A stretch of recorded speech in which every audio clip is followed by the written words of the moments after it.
J'ai filé comme une flèche, en espérant que la fille aux cheveux roux ne me verrait pas. Qu'est-ce qu'elle fabriquait ici? Même moi, je ne pouvais pas avoir une poisse pareille. Justement, si. Et, pire encore, comme je n'allais pas tarder à le découvrir. Mon idée était de faire une entrée discrète, mais j'ai dû y renoncer. 2 pom-pom girls en uniforme blanc et violet étaient embusquées devant l'entrée latérale pour coincer les nouveaux. « Salut !» m'ont-elles lancé avec un grand sourire, et je me suis dit que c'était la première et sans doute dernière fois que des pom-pom girls me faisaient un accueil aussi chaleureux. L'une était blonde aux yeux bleus métalliques, l'autre afro-américaine avec des cheveux noirs frisés, dignes de Méduse, et croyez-moi, je sais de quoi je parle. Elles avaient toutes les deux leur nom brodé sur leur uniforme, mais dyslexique comme je le suis, j'avais l'impression d'essayer de lire des spaghettis. « Bienvenue à Good », a dit la blonde. « Tu vas adorer. » Elle m'a toisé de la tête aux pieds d'un regard qui signifiait plutôt « C'est qui ce loser ?» L'autre fille s'est approchée de moi, beaucoup trop à mon goût. Je me suis concentré sur les lettres brodées sur son uniforme et suis arrivé à déchiffrer son nom, Kelly. Elle dégageait un parfum de rose, plus une autre odeur que je reconnaissais pour l'avoir sentie à mes cours d'équitation à la colo, celle d'un cheval qu'on vient de bouchonner. Un peu bizarre pour une pom-pom girl.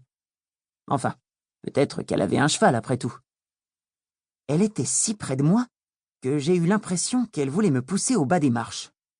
« Comment tu t'appelles, tête de veau ?»« Tête de veau ?»« Tête de nouveau. »« Percy ?» Les filles ont échangé un regard. « Ah, Percy Jackson !» a fait alors la blonde. « On t'attendait. » Un frisson glacé m'a parcouru l'échine. À elles deux, elles me barraient le passage, et leur sourire n'était pas des plus bienveillants. Instinctivement, ma main s'est glissée dans ma poche pour saisir Turbulence, mon stylo bille immortel. À ce moment-là, quelqu'un m'a appelé de l'intérieur du bâtiment. « Percy ?» C'était Paul Bloffy, quelque part dans le couloir. Je n'avais jamais été aussi heureux d'entendre sa voix. Les pom-pom girls l'ont aussitôt battu en retraite.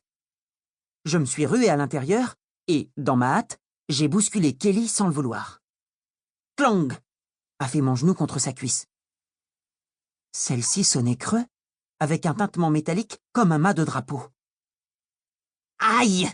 a-t-elle grommelé. « Fais attention, tête de veau !» J'ai baissé les yeux.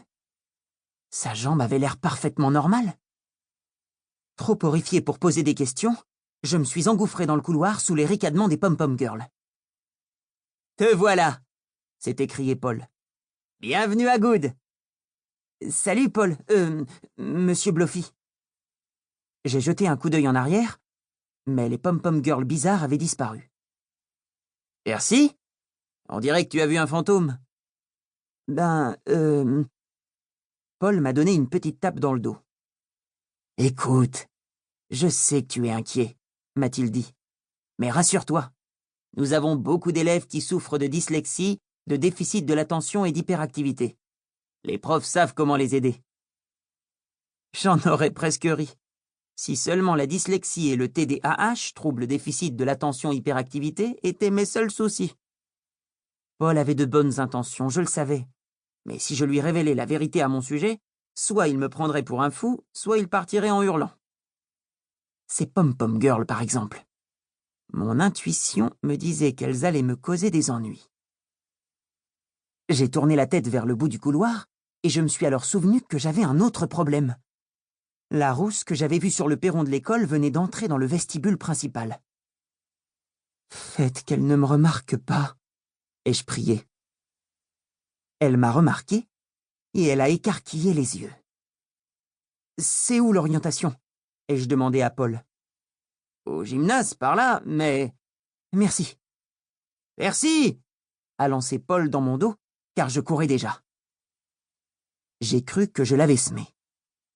Un groupe de jeunes se dirigeait vers le gymnase, et je me suis vite fondu parmi les 300 ados entassés dans les gradins. Pour continuer à écouter ce livre audio gratuitement, cliquez sur le lien dans la description et vous pourrez l'écouter en entier sans frais grâce à l'essai de 30 jours d'Audible.